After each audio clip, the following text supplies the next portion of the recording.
Welcome to Tech Smarter. This is the show where we talk with operators, innovators, and investors who are actively shaping the future of aging services. I'm your host, Abbie Richie. I'm the Tech Guru here at the Smarter Service. Tech Smarter is sponsored by Leading Age Arizona, and this episode is brought to you by the Smarter Service. Now, if you are an operator and you're struggling with the challenges of supporting your residents with their technology, and we know it's great.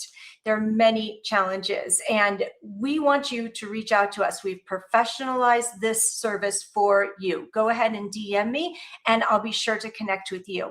And without further ado, I'd like to go ahead and invite my guests onto the show. Welcome to Tech Smarter, Mark, Steve, and Terry. And for those of you that are unfamiliar with my guests today, I want to go ahead and have each person introduce themselves. So Mark, would you please go ahead and introduce yourself to our audience? Sure, happy to, Abbie. Thanks for having us. My name is Mark Nunnikhoven. I'm the Director of Client Relations for ProviNET Solutions. ProviNET is a full-service managed IT provider, almost exclusively functioning in this senior living space. Wonderful. And what's been your experience with senior living, and how long have you been influencing this area? Let's see, October of 2007, so 18 plus years, where I have spent time meeting with other vendors and of course all of our customers in this space too, and kind of just growing and learning together. IT has had quite a shift just in the last couple of years, let alone the last 20. And so I've been happy to participate for quite a while. Excellent. Thank you. Welcome. And next, I'd like to hear from Steve. Steve, go ahead and introduce yourself and let us know how you're involved. Yeah. Thank you, Abbie. So my name is Steve VanderVelde. My role at ProviNET is I'm the Director of Senior Living Partnerships. So I kind of help manage our partner ecosystem. The Smarter Service is definitely one of those trusted partners in there. But then I also do some IT strategic planning efforts for communities across the country, where we'll kind of go in and look at the current state of technology and help them build up a roadmap to get from current state to desired future state. And then I'm also in a sales capacity bit, but more so focusing on the EHR consulting that we provide. So that's my role in a nutshell. I haven't been at ProviNET as long as Mark, but I hit 15 years on Valentine's Day. That was my first day 15 years ago. But before then, I worked in our parent company's senior living communities, and I've been doing that since I was 16. So kind of grew up in the industry. I love it. I love it. Thank you. And Terry Dry, please go ahead and introduce yourself. Hi, Abbie, and thanks for having me. It's fun to be a guest on the Tech Smarter podcast. I'm honored. And thanks to Mark and Steve for being part of it and for being great partners of ours. I'm Terry Dry, the co-founder and CEO of the Smarter Service. We are a tech concierge service that is focused on closing the digital divide for older adults. And we do this by building a trusted relationship with our tech concierge and the older adults so that we can really increase adoption and usage of technology that's built there to serve them. Our job is to close that last mile of the digital divide and provide digital literacy to ensure that technology can serve rather than frustrate. And this winds up being a big benefit for the older adults, but also for the communities they live in, and also for our partners too. So it's really a win-win-win, we like to say, and it's a privilege to be able to do this kind of work. I agree 100%. We wanted to have this panel today so that we could really talk about how so many tech literate residents are now entering senior living, and communities are facing an unprecedented demand for a robust infrastructure and seamless digital support. There's so much that's happening here, and everything is just like accelerating at such a fast pace that we wanted to gather up this panel to discuss just that. And first, we're going to talk about infrastructure and some of those expectations. So when we talk about bridging that digital divide that Terry mentioned, it often starts with just basic access. And today's residents, they come with a personal ecosystem of 5 to 7 devices. I think it's actually more than that. And if the building's digital bones can't support them, then that divide just widens before they even unpack. Steve, I wanted to ask you, how are you helping operators move from basic Wi-Fi to a more robust infrastructure? Yeah, that's a really good question. And we're definitely seeing the same thing you just shared, where more and more residents who are entering the communities we work with are, coming with more and more devices, and they're coming with the expectation that Wi-Fi is a commodity. We kind of had like an older model in the past where Wi-Fi was more limited to like common areas, and now, the resident is expecting that they should be able to move anywhere within that community, or even in the outdoors area outside of the community, and have confident, secure signal no matter where they're at. So there's definitely a shift in what the expectation is, and Wi-Fi is becoming more of a expectation really of the residents. We're hearing in some of the communities that we get to visit that residents, when they're actually going through the sales process and touring the community, they're asking questions about Wi-Fi and where the coverage is and how fast it is, and can they do video calls with their loved ones, can they stream their shows and everything. So it's something that really deserves a lot of focus, and we're even putting out there that really you should expect that Wi-Fi bandwidth is going to increase exponentially year over year as more of these types of younger residents move into our communities. So how we help is, we really kind of meet each community where they're at in terms of where they want to go. It can be a very expensive project, and sometimes we'll look to try to phase it out so it's not everything up at once. But if we're looking at going, campus-wide Wi-Fi, there's kind of like a couple different steps that we'll break it into. So first, we don't want to focus so much on the gear, but more so the outcomes. Like, what are the residents actually expecting to use? What types of devices are they bringing in? What are the moments that matter the most to the residents? Are they doing video calls? Are they doing remote visits with clinicians? And who are we designing for? Is it a tech confident resident, or is it someone who is a little bit more uneasy about technology and going full in on some of the offerings that the community has there? So we'll kind of look at what's the current state of the Wi-Fi, where does the community want to go, where are the pain points, where are the challenges, and then really helping build out a roadmap on here's how we can get from current state to desired future state. And we'll build that out in terms of all the equipment that they need, what are the phases of the projects, what are the budget that you should be looking for. Depending on where the community's at, there might be actual installers that can go out there and help with that effort, depending on how robust we need to go. But it really isn't a one size fits all model. It's really kind of meeting each community where they're at and where they uniquely want to go with moving things to the next level. But I would definitely say that we're seeing that shift from common space Wi-Fi to campus-wide Wi-Fi, even in the outdoors area, is where most of our customers seem to be focusing right now. Yes, it seems like if a resident can't connect to Wi-Fi, then they're effectively locked out of society. So really having reliable connectivity is the first step towards that digital equity that Terry mentioned. And, hardware, though, is only half of the battle. So a resident, say, who has a tablet but is afraid to touch it, is still on the wrong side of the divide. And literacy is typically the bridge that turns a tablet into like a lifeline. Terry, tell us, in your experience, what is the biggest misconception that operators have about digital literacy? Yeah, I think it's a good point. I think there's unfortunately sometimes just a perception that everybody just kind of gets it, and then it's all native to them, and there's going to be no problem. I've got this new thing, and it'll happen. When we had an experience where a community put in all new digital thermostats, and the residents didn't understand how to use them, and they were frustrated. And so there had to be, even something that seems sort of simple isn't necessarily there. And so one of the big barriers is you have to take the perception that technology is not meant to get done to the older adults, it's meant for them.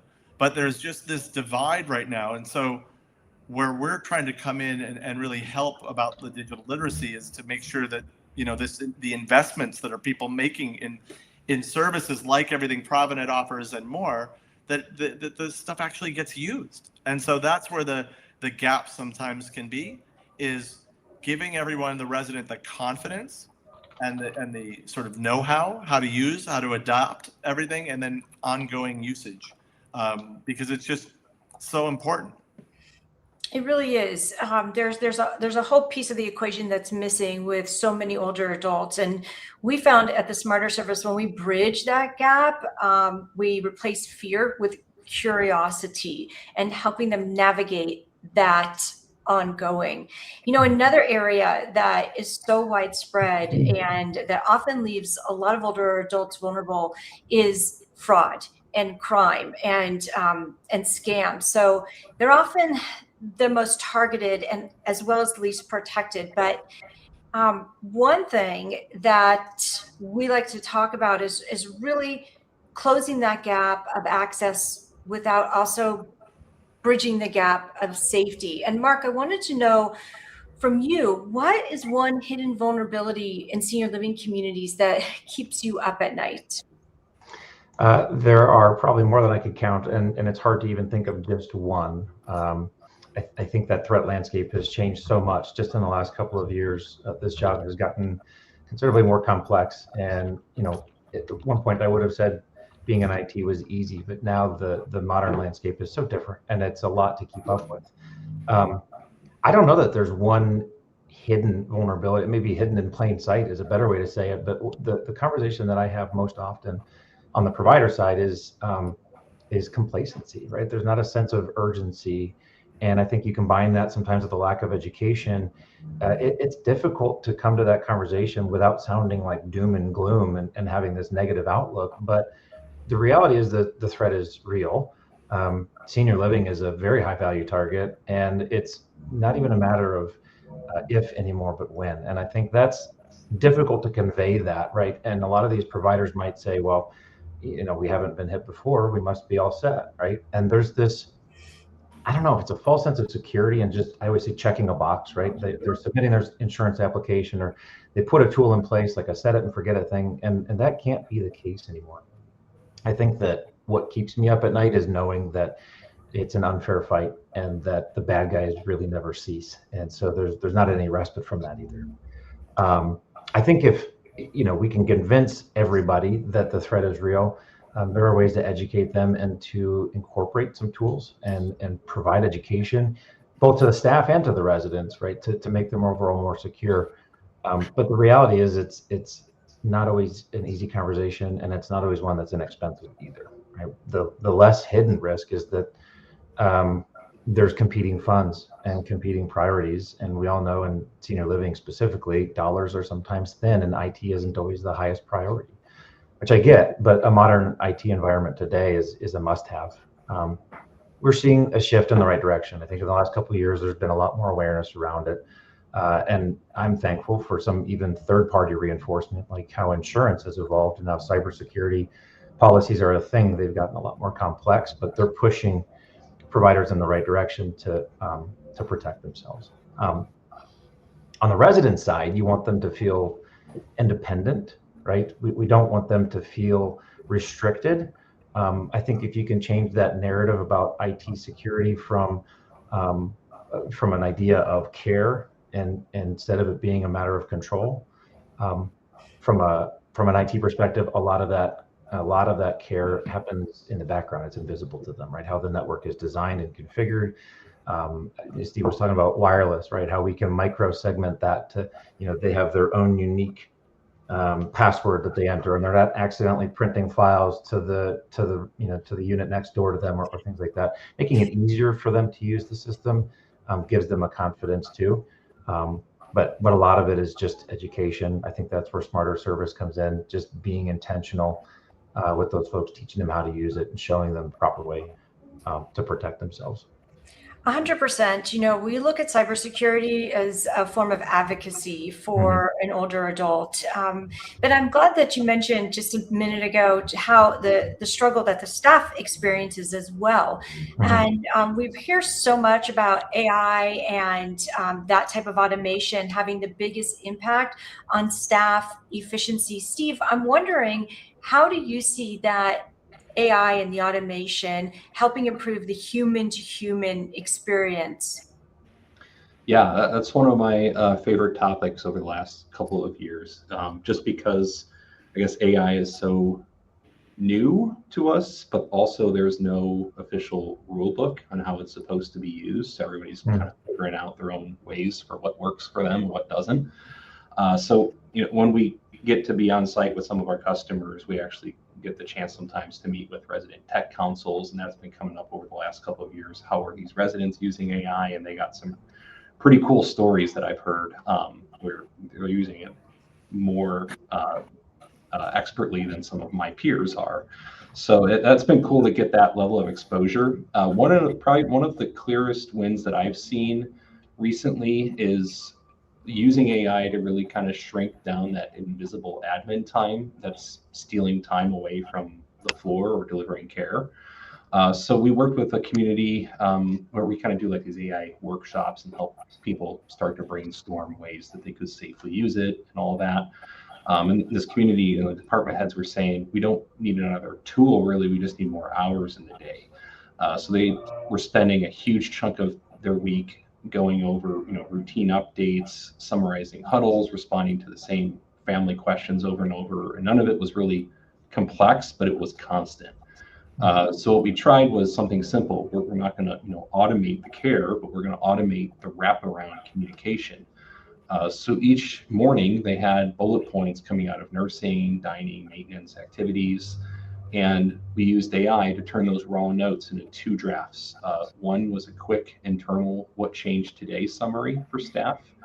And then the second was a resident and family update that leadership could review and send.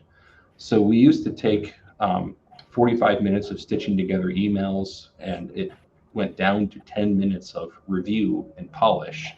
And so the key was the humans still owned the final message, but AI just filled in the blank, and we had the copy and paste grind. So the best part of what happened is they got creative. They used the same content to generate a simple daily today at a glance handout in plain language and large font, something residents actually enjoyed reading. Families felt more informed, and staff got fewer interruptive calls, and leaders had more time to be visible. So what was cool there is, and I guess what the headline for me is like AI really should buy time back, and then you use that time to reinvest back into the human moments that define the care that we're actually providing day in and day out. That's what we found over and over again, is that using AI really helps handle those robotic tasks, and it allows staff to focus on the human connection. Another area that I just find fascinating is the use of AI in safety tools, for instance, like fall detection. And Mark, I'm curious, how do we strike the right balance between using high-tech AI for resident safety, yet respecting their dignity and privacy? Great question, and one that comes up. You really can't have a conversation with the tool without the ethics of how it's going to be deployed. I think that there's a lot of conversation around that. And there should be. It could probably take up the rest of our time together today. And I think there's still a lot of potential for gray area, right? Because some of it's open to interpretation. We all have different expectations. But I would go back to the line from Spider-Man, where it talked about with great power comes great responsibility. And I think that's the case here. AI can be an incredibly useful tool. It can provide a lot of efficiencies to a community, but it can also be used in ways that aren't really seen as glamorous, right? I think that I'm a consumer, right? Our residents are consumers, right? They are probably skeptical by nature. And so without them understanding what the tool is or how it benefits them, or even how it functions in a non-technical way, their adoption rate really isn't there. I think if you reframe that conversation as AI, or the tool using AI isn't an alternative to person-centered care, like Stephen said, they still want to see the people, but use it as an extension of care, then they're starting to be more open to the conversation. They still want to see it face. I think there's tons of great platforms out there that can provide, like Stephen mentioned, provide immediate and meaningful data to caregivers. It can improve quality of life. And I think if residents can see some of those outcomes too, if it's a transparent conversation, they can see those outcomes. and better understand the what and the why. But the important thing is, and we hear this a ton, you mentioned fall detection. All of a sudden they have a little camera in the room and they think like it's big government or something, or they're feeling like they're being watched. And that's not really the case. Sorry, it's about positioning the benefits of these tools and again, being transparent. I think if you can illustrate for them what some of those outcomes might be, showing them how they're being protected when we're monitoring the environment, we're not monitoring necessarily the individual. I think you can have that conversation with them about preserving their autonomy. They don't want to feel like they're being watched. But it is shifting, right? As technology improves and the residents are becoming more savvy, it's a different generation coming in. They're more open to it, but they need to understand what it is and what it does for them, right? Absolutely. And there are ways to look around this, for instance, without the use of cameras or microphones. There's radar-based technology for sensoring and movement, which also would tie back into, say, thermostat usage that Terry mentioned earlier. So there are so many different applications, and ethical AI is truly the only way to build long-term trust with older adults. So we get that. Terry, I wanted to ask you the next question about bridging this digital divide, and it really requires supporting people. And when the Smarter Service has a concierge model in place at the community, the residents are receiving so much more of a high touch model than they would just by having a standard IT ticket system. What does this do for the community's overall ROI? Yeah, I'm glad you bring it up. It's so important what we're able to deliver and how we're able to be helpful. And it's really become what we're doing as this tech concierge service. Like you can almost picture like an Apple Genius bar meets a concierge desk in the lobby of a senior living community. And you really start to get a feel for what this is.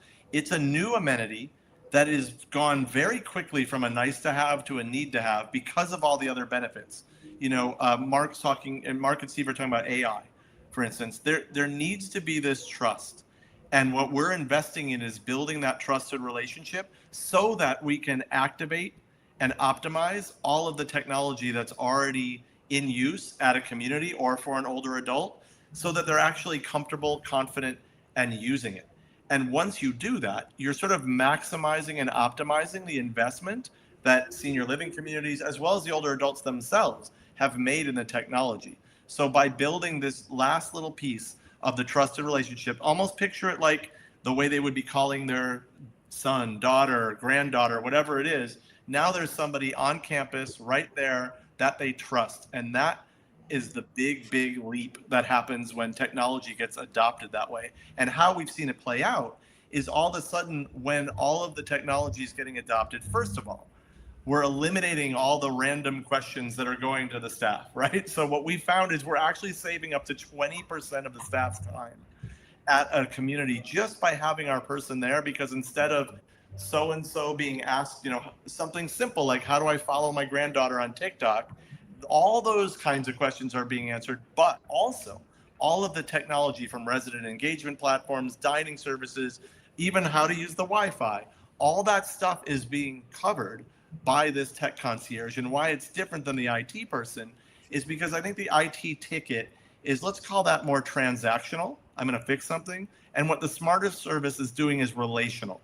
And that relationship is really powerful, and it builds trust, it builds confidence, and then it opens the floodgates for, oh, well, while you're here, how do I do this? What does this mean?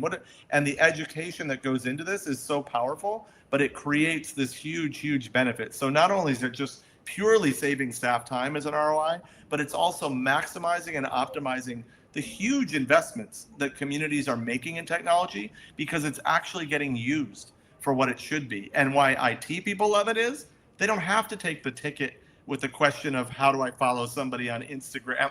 They can actually follow all their initiatives that are so critically important. And here's another piece of the pie too. It's the families. So typically the families are called in to help with that tech support burden that their parents are requiring and requesting. But when you have tech support within the community, it's relieving that pressure on the families. And so with something like that, how does it improve their overall quality of life, Terry, for a resident and for their family members? Yeah, I mean, the simplest way to talk about it is we've heard this many times, but when the senior living, if they're giving tours to new potential residents, they inevitably walk them by our concierge desk, and inevitably, without fail, the middle-aged, son or daughter, whoever is accompanying their parent on this tour, asks, "Hey, what's that?" And they say, "Well, that's our tech concierge service. We're helping with all technology." And then without fail, "Hey, mom, dad, I like this place. Why don't you live here?" And so what it's doing is it's alleviating what they know is this burden that's coming. And also it gives them some comfort. So we have a very personal story in our life. We have a situation with my father-in-law lives in a senior living community. He has dementia, and we've set up, camera system like you were talking about before, through Jubilee TV. And we're having to, monitor him and see all those things. And what's lacking currently in his community, but we're hoping to fix that soon, is somebody who's tech savvy. So when he turns it off or unplugs it or something happens that changes it, somebody who's tech savvy can come in there and deal with it. And that's exactly where this service comes in and brings such a benefit to the family, so that my sister-in-law doesn't have to drive forever to go literally plug something back in or change an input button. It's somebody who gets it, understands that technology, and is trusted by my father-in-law. Oh, he's going to help me with this. And those kinds of things give so much peace of mind to the family member that it's just this added amenity that's there. But again, it's that trusted relationship and somebody who is literally being educated in all the technology that either the residents bring in or it's being done to them, so that we can help. And that's just a different division right now. It is. And that divide isn't static, it's moving, it's growing, it's going to keep growing and escalating. And so for Steve, for communities looking to modernize, where should they start their strategic investment? Mm-hmm. Yeah, I would say when we come across communities who say that they're wanting to modernize, they're sick of playing catch up, we always point them to the idea of going forward with an IT strategic plan. It's kind of a biased answer because we offer that, but I really think that it's an important step for communities to undergo, either internally or if they need outside help, great. Let's talk about that. But it can't be something that just lives in a big binder on the shelf. It's got to be something that's practical and operator friendly. And ultimately, it needs to be clear on where you're going, what you're trying to solve for, and also where you're not going to chase technology. So what creates the catch-up cycle, I think, it really isn't just old technology. What I've seen in my experience is it's more reactive decision-making. A department might have a pain point. They find a tool at a leading edge show. Someone buys it on the credit card, and suddenly they've got shadow IT, where systems aren't integrated, they aren't supported, and they create more work than they actually remove. Then leadership hears, we need another tool, when the real issue is more that the ecosystem is becoming kind of patchworked. So the best first investment is kind of building a 12 to 24 month roadmap that answers three things in plain language. What outcomes are we trying to improve? That can be things like staff time back, faster admissions, better resident experience, but then also what foundation are we needing to support that? So the network, the devices, your infrastructure, everything that delivers the tools. And then what governance is going to keep us from backsliding. So that's a lightweight way to evaluate new tech requests so that you don't end up with 10 apps doing the same thing. So quick story that we had with a community that we worked with where they genuinely felt behind. When we mapped their environment, they weren't behind because they lacked technology. They were behind because they had too much uncoordinated technology. Different departments had picked different tools to solve similar problems. Staff were logging into multiple systems, retyping information, and IT couldn't support half of it. It looked like innovation, but it was more creating additional work and friction for the team. Once we built a roadmap, the tone changed. Instead of being, should we buy this new thing? The question became more so, does this fit the plan and does it integrate with our other solutions? The roadmap gave them permission to say no to distractions while still moving forward with confidence. So if you want to modernize and stop playing catch up, our big thing is start with a strategic plan that's tied to operations. It's not just IT. Really, everybody should be involved in it. That's something we push for. We want to have all key departments in on it. You need to create governance that prevents shadow IT and forces alignment. And then invest in the foundation and also a few high return on investment priorities that help move the needle. And then you're sticking to the roadmap that way. Gotcha. Thank you. And for Mark and Terry, I'm curious if there's one piece of technology or one shift in mindset that will finally bridge the digital divide in senior living, what would you say it is? Mark, you want to go first? Yeah, I will, because I think Terry will agree with me, but he's already even touched on it. I couldn't agree more. I think it's instilling confidence in them. Like I mentioned, showing outcomes, right? Being transparent with them. A platform like the Smarter Service to be there to build that relationship with them. It empowers them to continue to use it, right? They start to kind of share that amongst their peers, and it brings kind of an excitement around it too. And I think if you can show them that, it eliminates the fear of using it, and that's only a positive, right? I think the ability for Smarter Service to come in and provide a tailored message. It's not a super tech heavy. It's not a very complex message. Speak at their level, and I think that's where they excel. Yes, thank you. And Terry, how about you? Yeah, well, thank you. I couldn't agree more, obviously, and I appreciate that. But yeah, it's not a device. It is a mindset, right? Mm-hmm. It's how do you, it's about the technology, but with the human support piece and the human-centered sort of tech enablement that we provide. That's the mindset, because when you have that little piece, it's almost like putting oil in your car. It makes everything else work, because then it starts to eliminate. It creates confidence and eliminates fear. It creates trust. And then once there's trust, then all the other things happen. So when that mindset flips and goes, oh, wow, this is technology is not here to harm me. It's not here to monitor me. It's not here to scam me. It's actually here to help me. And here is somebody I trust that's going to help me figure this out.